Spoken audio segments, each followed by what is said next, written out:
speaker is Dr. Lior Ben-Dor, who will speak about potential for peace with Morocco. Dr. Lior Ben-Dor teaches at Bar Ilan University and the Hebrew University of Jerusalem. In addition to his teaching endeavors, Dr. Ben-Dor is employed by the Israel Ministry of Foreign Affairs in the capacity of director for the Egypt and Maghreb department at the ministry's Middle East desk. In the past, he served as in the embassies of Cairo, Montevideo, Buenos Aires, Brasilia, and London. Among his tasks, he acted as the foreign ministry spokesperson in the Arabic language. I cordially welcome Dr. Ben-Dor to give his presentation. Dr. Ben-Dor, please. Thank you very much, Professor Lasker. I will share the screen with you.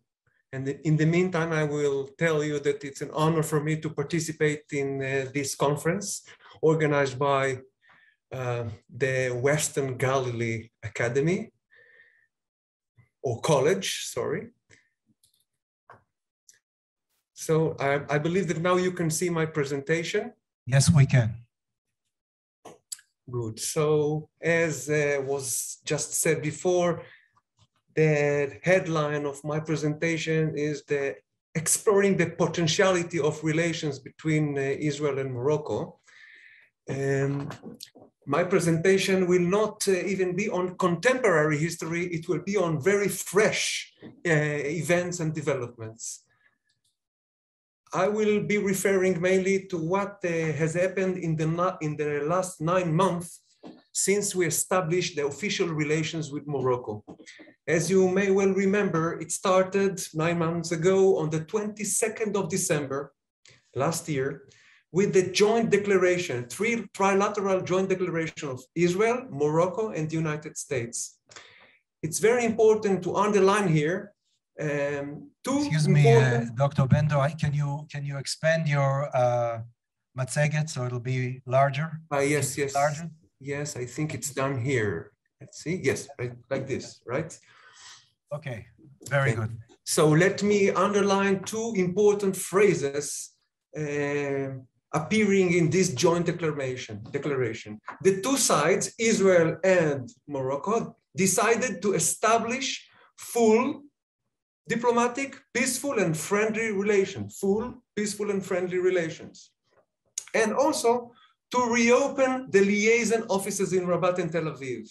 So there's a bit of contradiction here because on the one hand, it's full, peaceful and friendly relations. On the other hand, it's not embassies.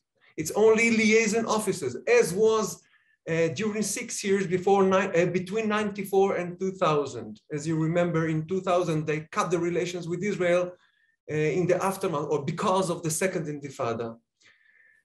But that will be improved or upgraded soon, we hope, as we remember that Foreign Minister Yair Lapid declared when he was in his official visit in Rabat 2 weeks ago, where he declared that he agreed with his counterpart, Nasser Bourita, the Foreign Minister of Morocco, to upgrade the liaison offices into embassies in 2 or 3 months. So since we've progressed a lot, both sides, during these 9 months. Even then, on the 22nd of December, we've signed some agreements and MOUs. 1 month or 2 months later, we opened liaison offices there. They opened in Tel Aviv and we opened in Rabat. We established a mechanism of ministerial working groups where different ministries speak with the counterparts in Morocco, health with health, agriculture with agriculture, economy with economy, etc. Also, there was a very extensive ministerial dialogue, even with it started with the previous government in Israel, where the Minister of Health spoke with the Minister of Health of Morocco, Minister of Agriculture with his counterpart, etc., etc. I understand that I have only 20 minutes to speak, so this is why I'm running a bit fast. I would like to share with you a very important detail here to show you who signed the joint declaration of the three countries. On the Israeli side, as you can see, Meir Ben-Shabbat, who has been mentioned before, the head of the National Security Council, and Mr. Alon Ushpiz, the Director General of the Ministry of Foreign Affairs. On the American side, Jared Kushner, and on the Moroccan side, and this is the most important detail here, Saad al-Din al-Osmani. Saad al-Din al-Osmani is actually the Prime Minister of Morocco, the head of the PJD, Party of Justice and Development, which is the Islamist Party of Morocco, and he was made, I don't want to say obliged, but he was made to sign this agreement, which is very important, which shows also the authority and the power of the King of Morocco over other centers of powers in Morocco, in spite of all what happened in the Arab Spring 10 years ago. So also, in addition, during these 9 months, we've already inaugurated the direct flights. Israeli companies operate direct flights to Marrakesh and Casablanca, and soon, maybe in 2 months' time, depending on the development and how we cope with the corona, with the COVID-19, also Moroccan companies will operate their direct flights to Israel. We've also, around 1 month and a half ago, we held a diplomatic strategic dialogue headed by the the Director Generals of Israel, of the Ministries of Foreign Affairs of Israel and Morocco, Alon Ushpiz and Fouad Yazur. This is very important, and I'm making a little comparison with what we have or what we don't have with Egypt and Jordan. Well, with those two countries with which we have very long years of diplomatic relations and peaceful peace agreements signed, we have never managed to hold diplomatic strategic dialogue on that level.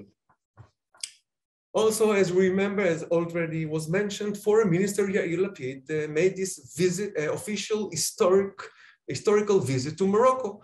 And we are expecting soon to receive here Nasser Bourita, the Foreign Minister from Morocco, visiting Israel, heading a large delegation. And also, it's very important to note, as you know, I represent the Ministry of Foreign Affairs, so I'm very happy to tell you that diplomats, Israeli and Moroccan diplomats all over the world, in the different capitals where we have embassies, they've already became friends with each other, they host each other in their houses, in restaurants, and they became real friends. They got the green light from above and they implemented it on the spot. Also, we should note the exchange of letters and greetings. As you know, the exchange of letters between King Mohammed VI and Prime Minister Bennett, and between Mohammed VI and our President Bougie Herzog. Also exchange of letters and greetings between the foreign ministers. So it's going on very well, very promising. I can also tell you that, well, I can show you here that when Yair Lapid, the foreign minister, visited Morocco, so he also paid tribute to the kings of Morocco, to the late kings of Morocco, Hassan II and Muhammad V, the father and the grandfather of the actual king. And so we visited the mausoleum, and we signed, Yair Lapid signed there in the book of the hosts, Daftar al-Dahabi. In their language, they call it the Golden Book. So what's coming soon? What's to be expected soon? We're going to upgrade from liaison offices to embassies, which is very important.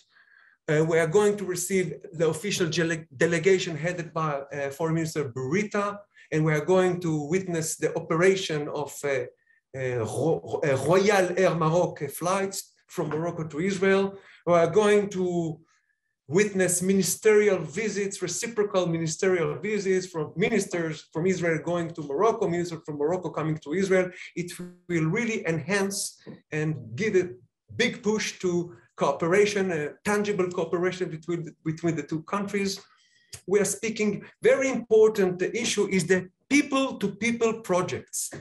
And also, I would like, again, to make a little comparison with what we have or don't have with Egypt and Jordan. With Egypt and Jordan, we hardly have, we actually don't have any project which combines or put together or brings together the peoples, the two peoples. With Morocco, I can tell you that Moroccans themselves, they would like to develop these P2P projects no less than we do. And we are speaking here about sports, arts, participation of artists in festivals, of course, all the celebrations of the Mimouna in Israel and in Morocco, the cuisine industry, etc., etc. We're speaking about economic projects, agriculture, for example. I put here a picture of the prickly pears. Morocco suffers from a disease which destroys almost all the prickly pears growing in Morocco. And we in Israel, in the Ministry of Agriculture of Israel, we have a biological solution for that.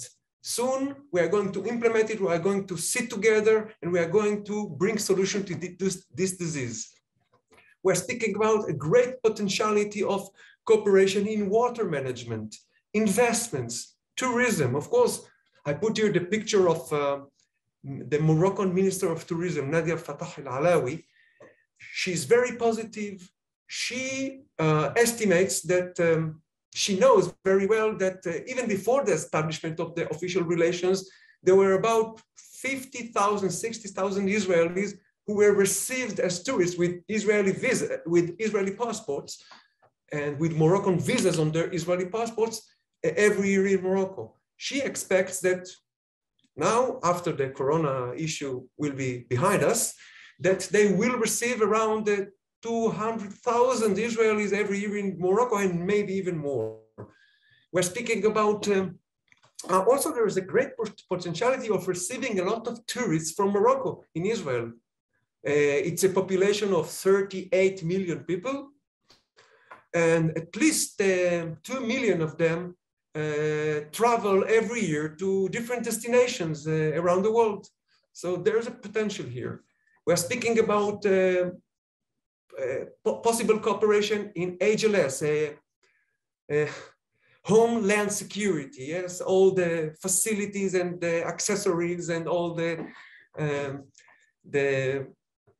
facilities to help cope with internal security issues. We're speaking about health cooperation, medical research, mainly maybe on COVID-19.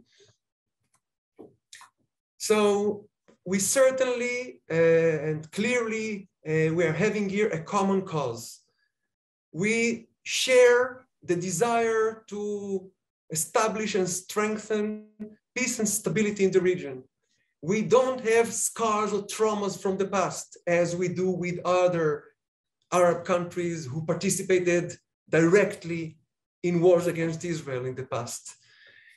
We have shared interest in developing the economy, each country developing its own economy, development, improving the welfare for the population. We are sharing the same threats. We want to cope and confront the same threats. We, of course, fear Iran. They also fear Iran and Hezbollah, who intervenes from time to time in their internal issues, mainly in the Sahara. Algeria, what we just saw yesterday, how Algeria cut the relations with Morocco. They are very hostile to Morocco. On that, we also have a common ground. I put here the picture of King of Morocco, Mohammed VI, from a TV program on an Algerian TV of some months ago. They really mocked at the figure of Mohammed VI, and Moroccans were really offended. So it shows the hostility of the Algerian government to Morocco. And it served us in the meantime, let's say, let's be honest. Also, there's a very fertile ground or common ground because of the history of the Jewish people in Morocco. Even before the advent of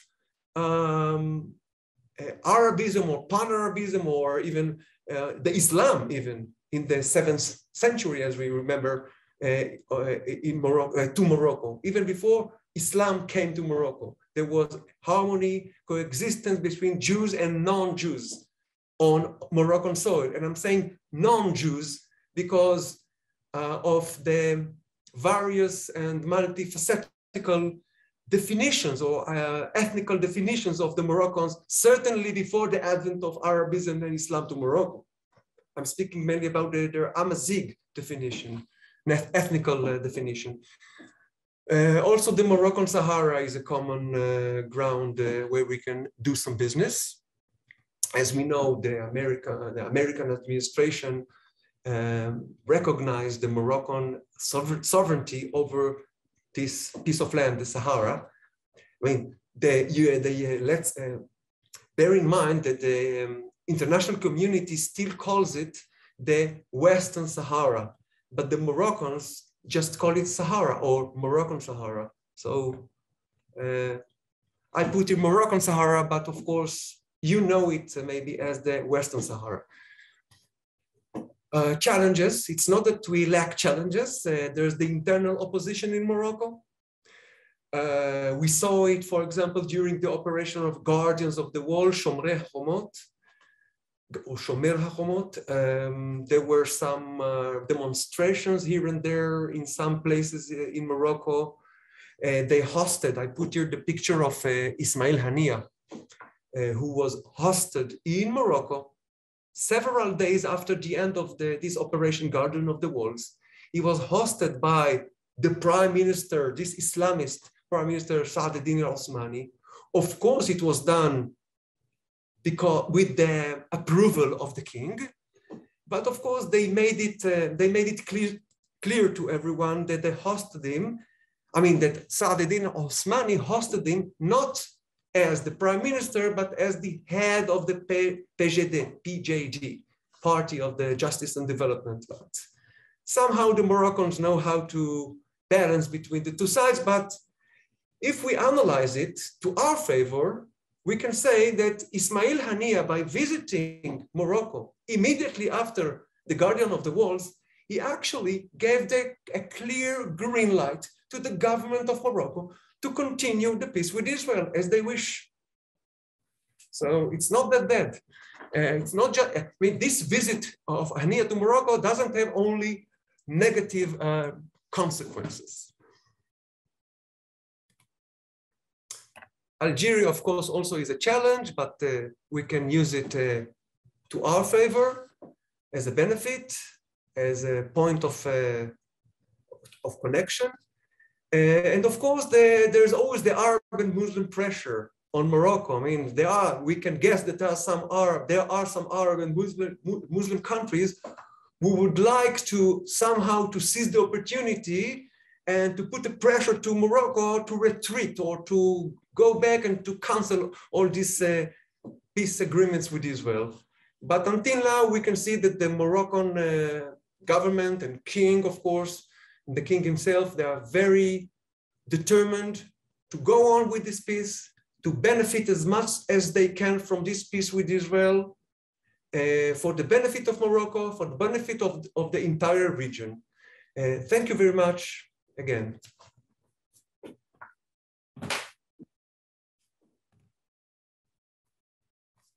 Thank you very much, Dr. Ben-Dor, for your interesting presentation and very